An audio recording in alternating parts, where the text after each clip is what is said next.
We're moving on to our next panel, a leadership upgrade connection as currency. Our moderator is most recently Google's Global Marketing, Diversity, Equity, and Inclusion lead. He also led DEI efforts at Aetna, MassMutual, Ernst & Young, and ESPN. And when he was little, he wanted to be a sports broadcaster. Please give it up for Michael Munoz. Yeah. Woo-woo. All right, our next panelist is a student at Stanford University and the founder of Talk with Zach. And I did ask him what he wanted to be when he grew up, but I was like, this probably was only a few years ago that you were thinking about this. But he did say that he wanted to be half politician and half NBA player. Please give it up for Zach Gottleib. Our next panelist is the Vice President, Startup Banking at JPMorgan Chase. He was also a D1 basketball player at Drexel, and he was at Tesla during the early days. When he was little, he wanted to be a mechanical engineer and build cars. Please welcome DT, Derrick Thomas.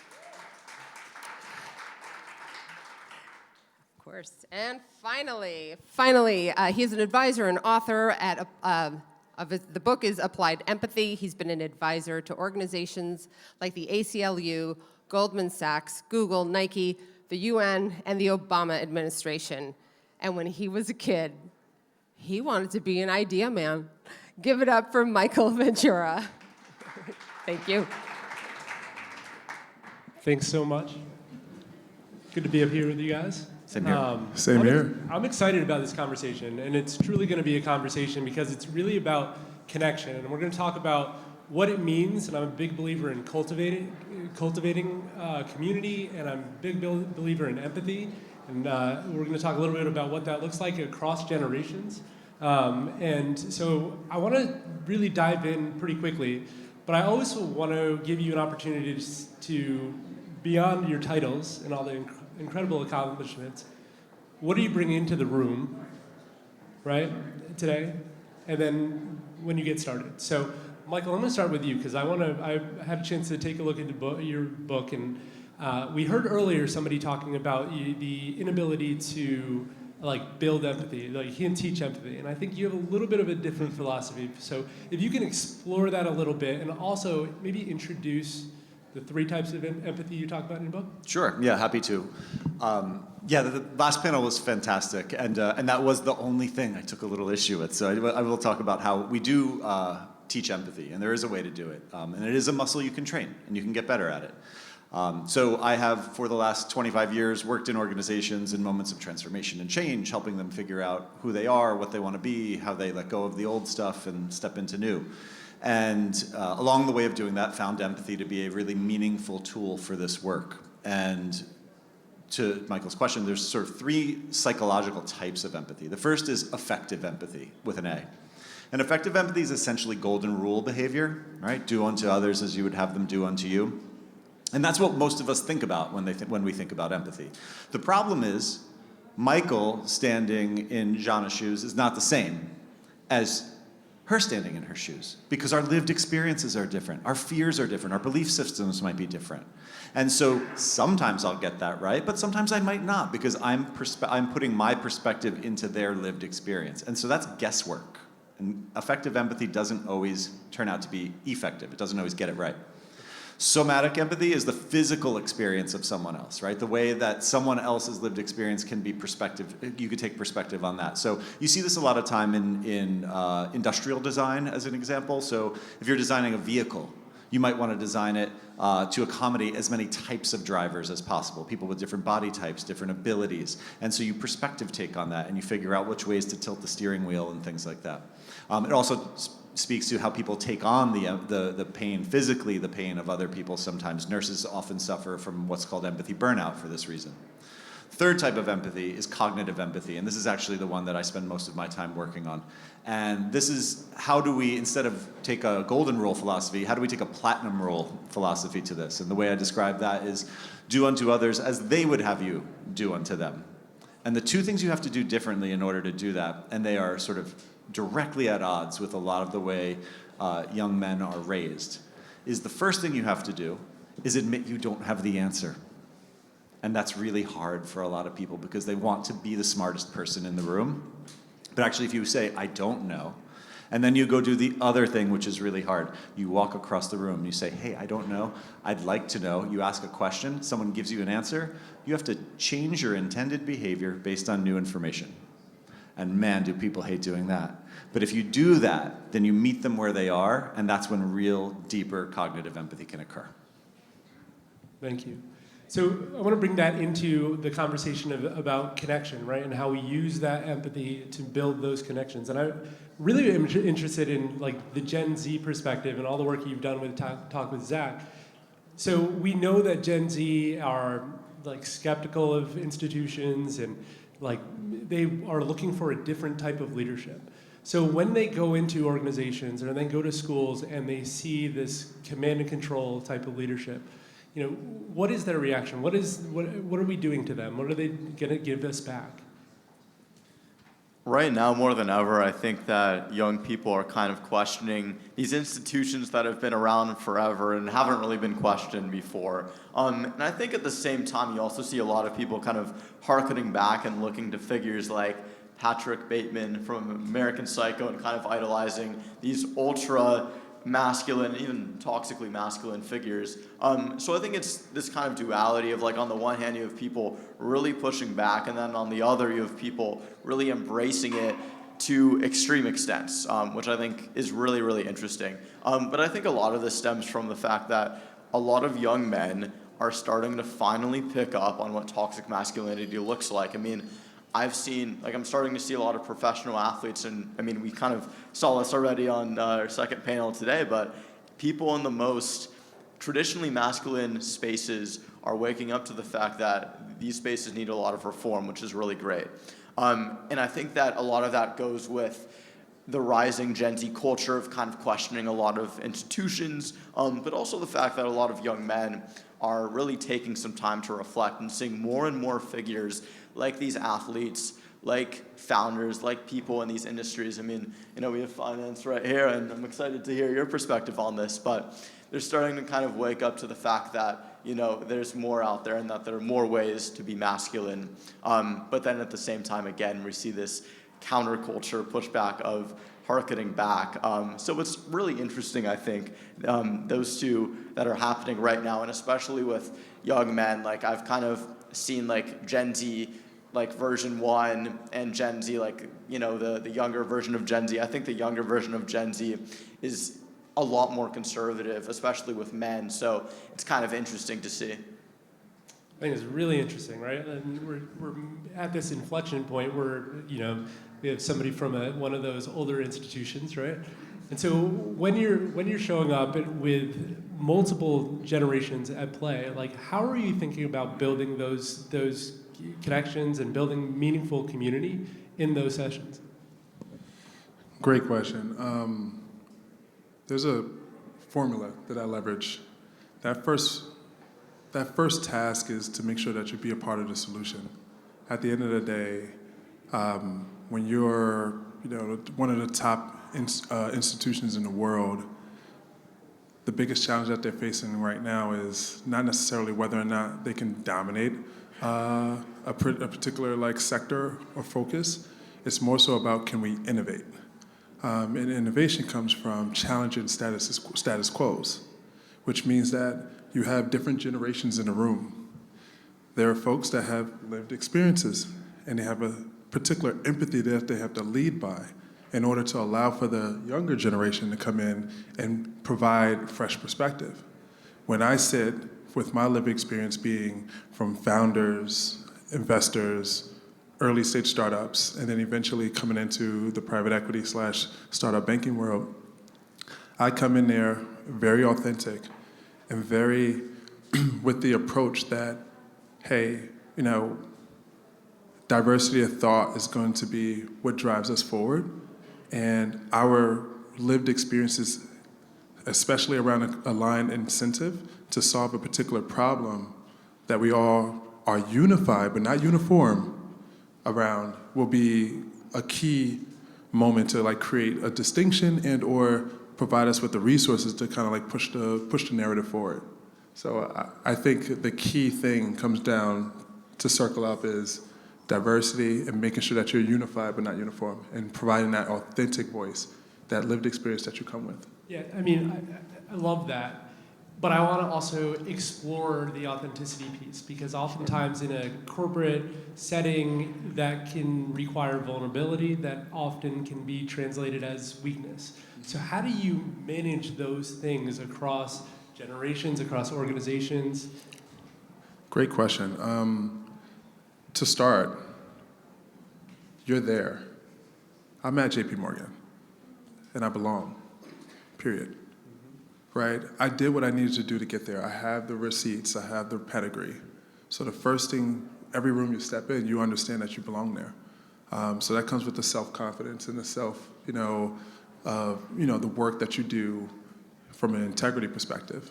The second, when you start to think about authenticity, you start to think about what, as a result of you belonging, being part of the solution, what key thing can you bring to the table to help learn, build, and invest in one another, or the collective sum of the outcome that we're trying to achieve.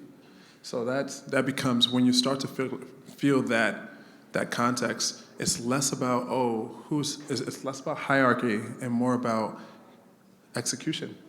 And what is the best path to achieve the desired outcome? Yeah.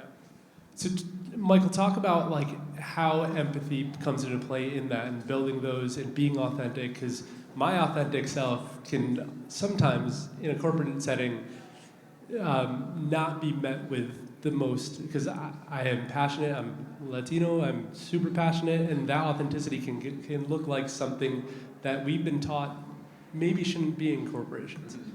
Yeah, there is an equation you can almost think about with this sometimes too, where if you think about it like a fraction, sorry for the people who don't like math, I don't like math either, but I like math. you're in the right job. There's credibility plus reliability plus intimacy, right? Those are three things you can give in every meeting. You can build credibility, you can build intimacy, and you can build reliability. But it's a fraction, like I said. That's the numerator. The denominator is self-orientation. And the more you make it about you and getting up and getting ahead and stepping over, you erode all the good work you do at the top and take away from that. And nobody wants to empathize or share or be vulnerable or open to somebody when they feel like that openness will be weaponized for their own advantage. And so there needs to be a shared code of ethics that comes along with this work, that if I agree to tell you more about me, it is not going to be used against me in my advancement here later down the line. If I tell you I'm not a great people manager, but I'm trying to get better at it, and 6 months from now I'm up for a promotion, and someone says, but you told me you were a bad people manager, right? Like, that's the difference between meeting them there and giving them 6 months of mentorship and guidance so that they get that promotion, and keeping them exactly where they've been. I want to lean in a little bit on that in terms of, you talk about mentorship, and part of this is about making connections with intention and purpose.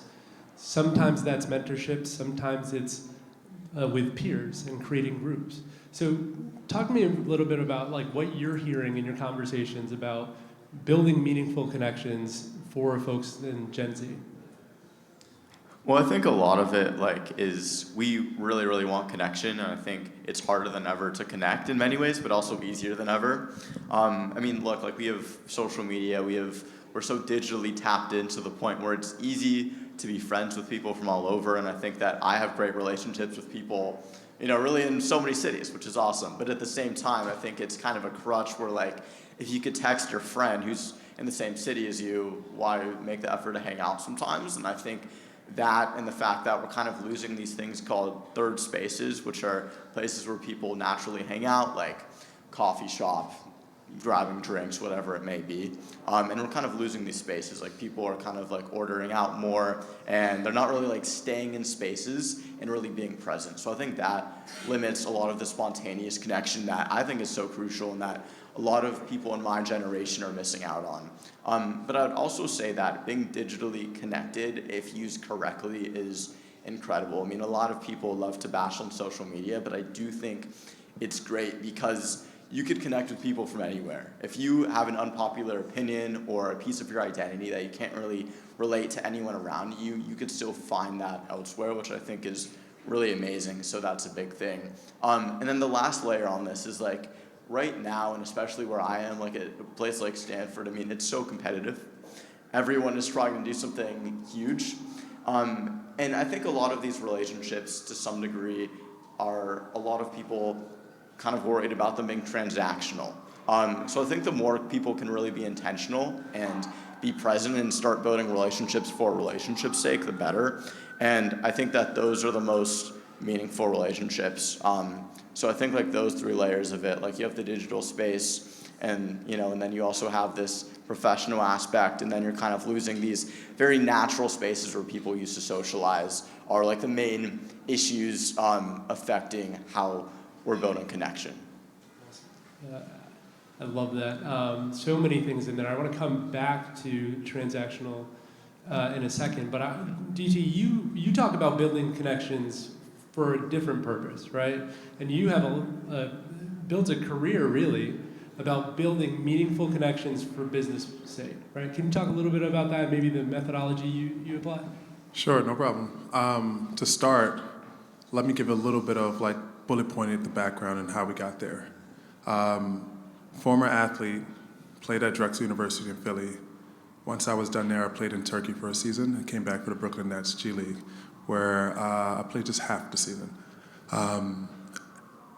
Right after that, I was poached by Tesla. And at Tesla, I was a part of their pre-product team where we're looking to go to market. At that time, I think it's respectfully and publicly I can say this, but we almost failed 4 times during that time. It was very challenging, and we had batteries blowing up, stock dropping, and it got to a point where it came down to advertising. And how do we advertise? How do we launch this first mass market product to market and find our personas and identify how they can live a more sustainable life leveraging transport? The first key thing was, how do we build community product growth? How can we take this approach that we've seen in music, such as Beyonce? You have the Beehive, right? We have, Mariah Carey has the Lambs. We have so many different, Grateful Dead has a community as well. Like, how do we take these incredible, evangelists of groups and then provide them with the insights to help move the narrative forward of what we're trying to provide in the product? So storytelling was evangelized through the people. So I was a part of that team to help spearhead that. And once we found some success there, I continuously leveraged this growth strategy around community in multiple areas in my future career. So private equity, and then eventually building my own tech startup. At the time, it was more so about how do we support this new advent of technology around blockchain technology, how it was so challenging for most of the world to comprehend how to leverage it and leverage it for their well-being. Instead of onboarding the masses into Web3, I asked, what if we brought Web3 down to the masses by doing the things that we natively understand and embed those in the infrastructure into those native activities?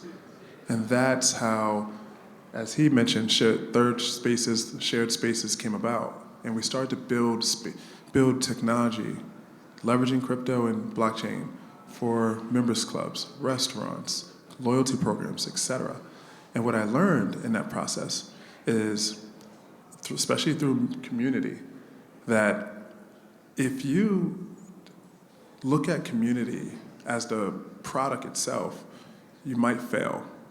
But if you look at the community as an economy where folks can actually share and deliver and exchange value to one another, you'll see a world where you will create this onion. And so what we did is we focused on the idea of creating micro or nuclear communities, which is like your first 100. Same thing when you're thinking about product. That first 100 users. And we took that model and we understood that these are the ones we want to serve. This is our core ICP, ideal customer profile. And then from there, we say, okay, who are the folks that are influenced by having connectivity to the folks that are in the nuclear space? And then who are the onlookers on the outer side of the onion that can seal this space, but only dip their feet in if they find that there's some aligned value or incentive to be a part of? And what we noticed through this, onion formed of a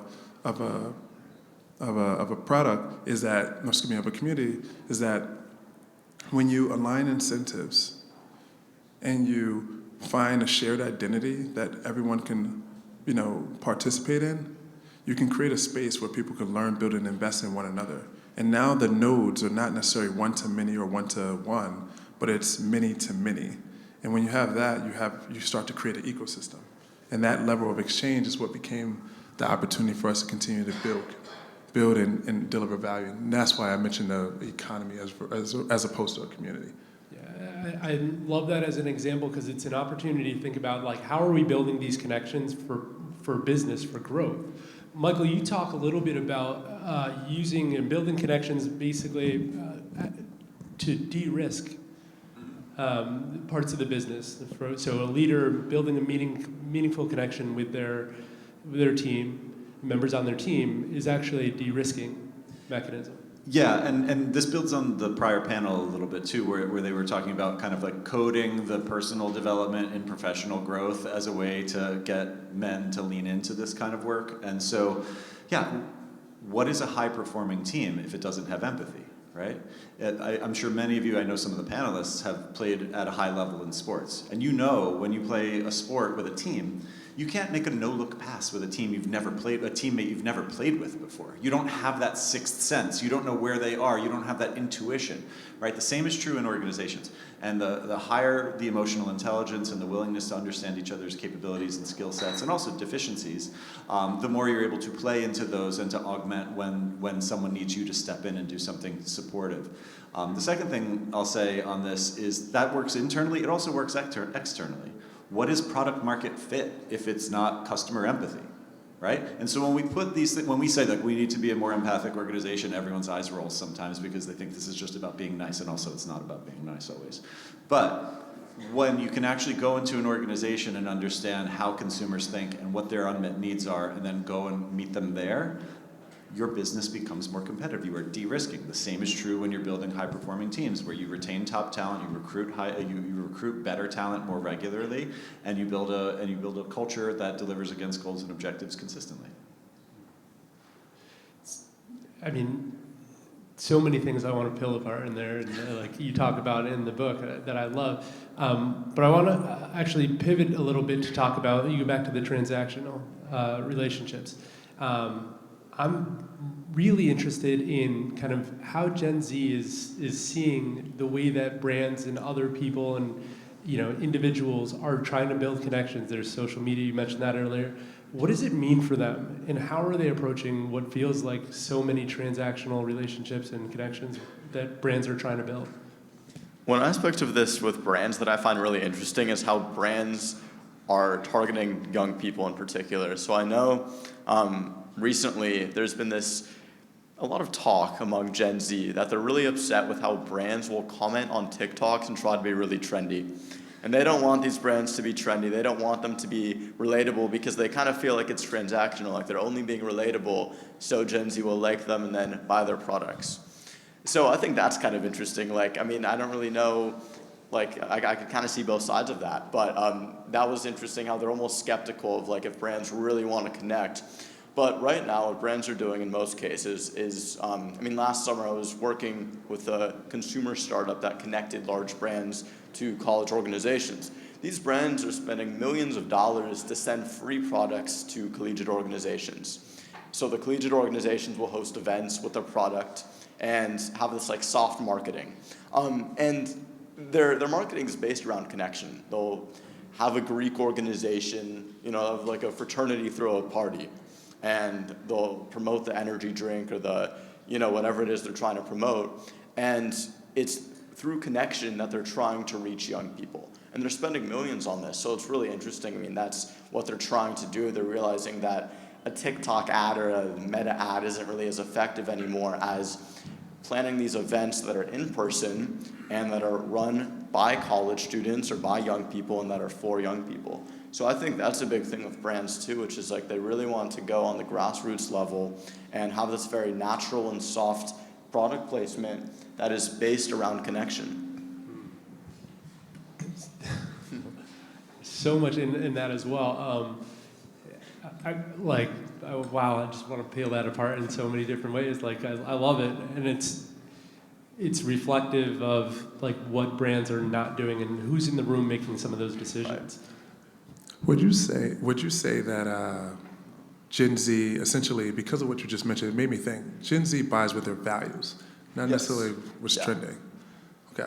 Yeah, I mean, absolutely. I think I'm really glad you brought that up. I mean, I think that's so true. Like, brands now more than ever have to be super aligned with certain values so people buy their product, whether it's for the right or wrong reasons. I mean, that's just a thing, and that's a reality.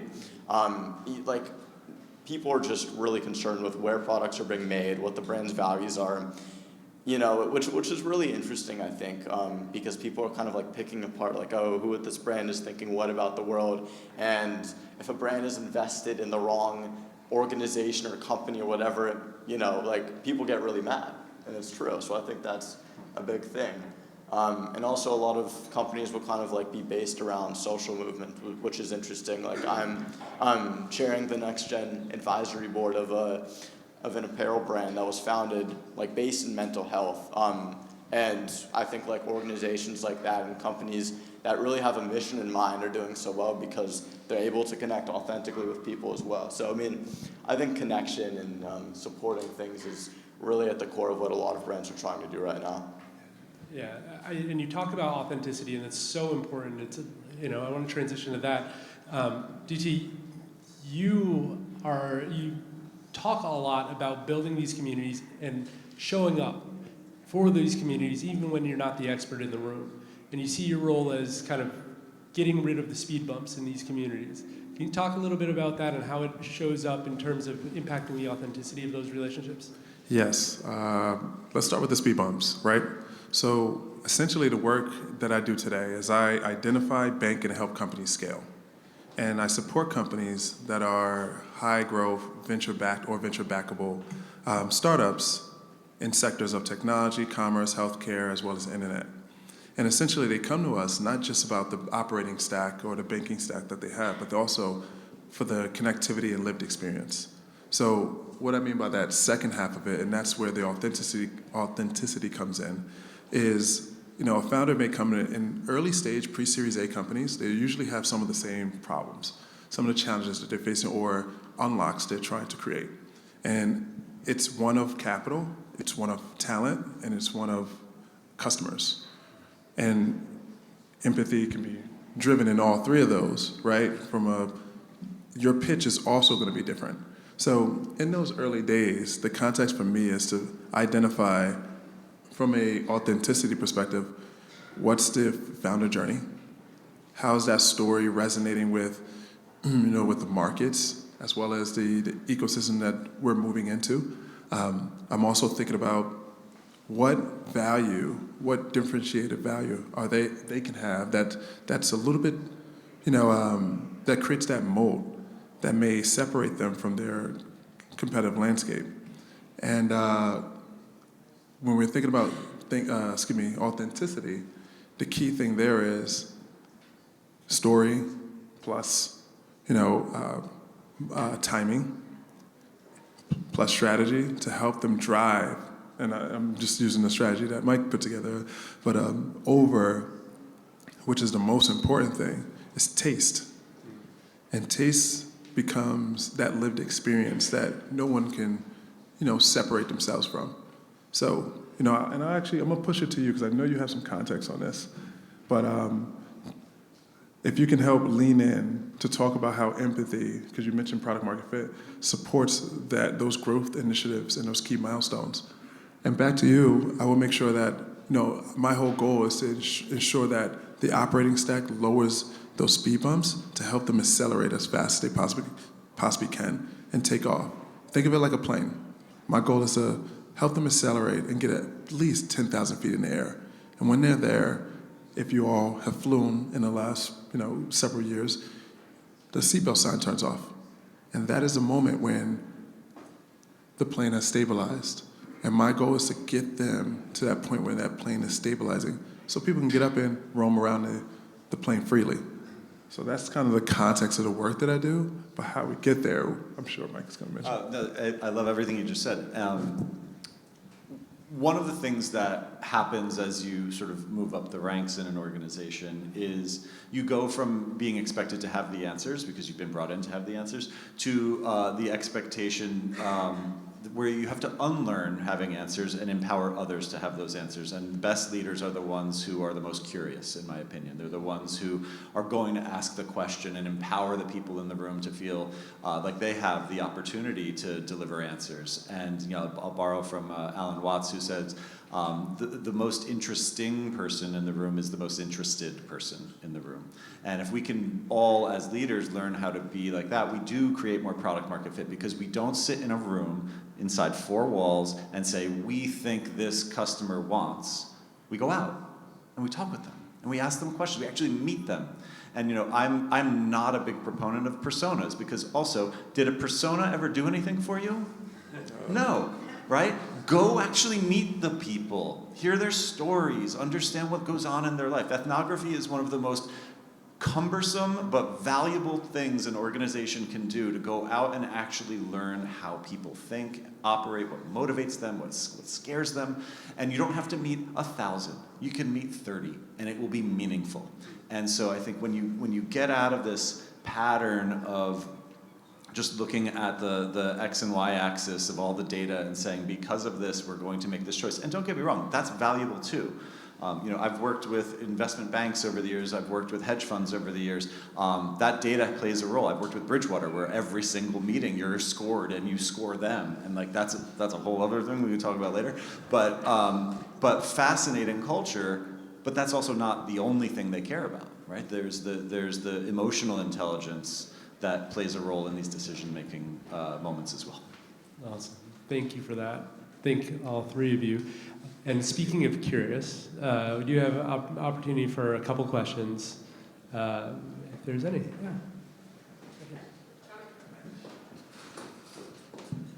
Hi, thank you. My name is Ronnie Cho. Michael, I just wanted to say I appreciate you underscoring that empathy can be taught. That maybe it's a degrees or a spectrum of empathy, but I think people can learn to be empathetic. So I wanted to just double click on that. The other point that I wanted to make was basically for Gen Z, Zach, if it's true that Gen Z is skeptical of institutions and loathe transactional nature of so many of the things that are part of our lives, and this is a question for the group, going to work in corporate environments is transactional. I go to an office, I provide a service or a deliverable, and they give me money in exchange, and benefits and all those things. So is the challenge here to embrace that, yes, it is transactional, and it's also this, or is it to say, no, it's more than that.